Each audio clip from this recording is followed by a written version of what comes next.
Extraordinary People podcast. I'm here with another inspiring person. What's your name, brother? کیا نام ہے؟ وحید احمد.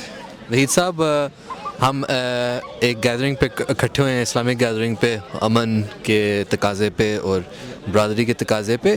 یہ جو پاکستان اور انڈیا کا اس وقت جو مسئلہ ہے، آپ کے نزدیک کیا آپ کے اس پہ کیا جذبات ہیں؟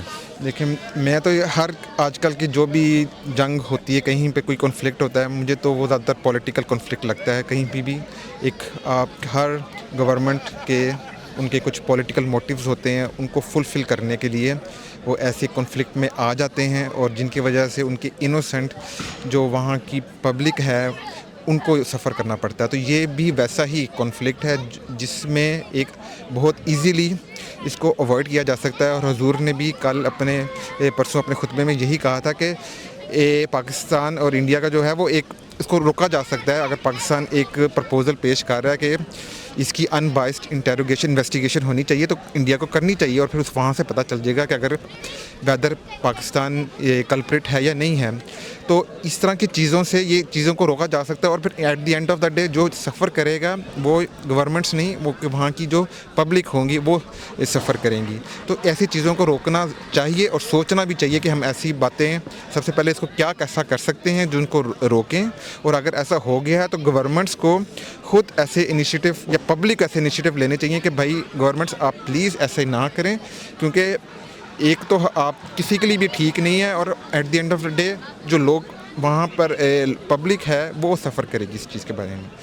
اسلام کیا کہتا ہے ایسے چیزوں کے بارے میں، یہ جو جنگیں ہو رہی ہیں؟ دیکھیں، اسلام تو کبھی بھی کوئی جنگ انیشیٹ کرنے کے بارے میں نہیں کہتا. ہم تو ہسٹری اسلام کی دیکھیں تو یہی ہے کہ اسلام نے ہمیشہ اس ٹائم میں بھی آن حضور صلی اللہ علیہ وسلم کے زمانے میں بھی defence as a mechanism of defend your self وہ جنگ ہوتی تھی وہاں پہ.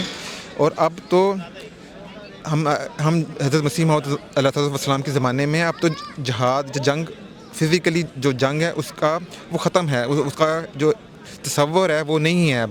تو اب ہم جیسے حضور نے پچھلے اپنے خطبے میں کہا تھا ہمیں دعا کرنی چاہیے، اور دعا سب سے بڑا ہتھیار ہے، اور اللہ تعالیٰ اس کو سنے گا اور ضرور یہ چیزیں ختم ہوں گی. نہ یہ کہ جنگ میں بلکہ ایسے حالات جیسے کہ پاکستان میں احمدیوں کے اوپر ہیں، مظالم ہو رہے ہیں، اور بھی ممالک میں مظالم ہو رہے ہیں. تو ہمیں وہاں پر جنگ کرنے کی بجائے یا ریٹیلیشن کرنے کی بجائے دعا کرنی چاہیے اللہ تعالیٰ سے. اور جب دعا کریں گے سچے دل سے کریں گے تو اللہ تعالیٰ وہ قبول کرے گا. اور حضور ساتھ ساتھ خط بھی لکھتے ہیں مسلسل، ہمیں بھی یاد دہانی کرتے ہیں کہ ہم بھی اپنے ایم پیز پولیٹیشنز وغیرہ کو بتائیں جہاں تک ہماری کوئی اگر ریچ ہے. بالکل اس کو ضرور کرنا چاہیے. اور ہمیں اسی جلسے میں انہوں نے بتایا کہ آپ ہمارے پاکستان میں جو احمدیز کے جو وہاں پہ حالات ہیں، سچویشن ہے، اس کے بارے میں یہاں کی MPs members of parliament یا ایمبیسڈرس کو آپ خط لکھیں. تو ہم نے سب کو اس پر ضرور لکھنا چاہیے. اور یہ کوئی بہت مشکل بھی چیز نہیں ہے، مطلب کہ آپ ایک ای میل فارمیٹ ہے، آپ اس کو کاپی کریں، آپ جسٹ ان کی ای میل ایڈریس میں بھیج دیں.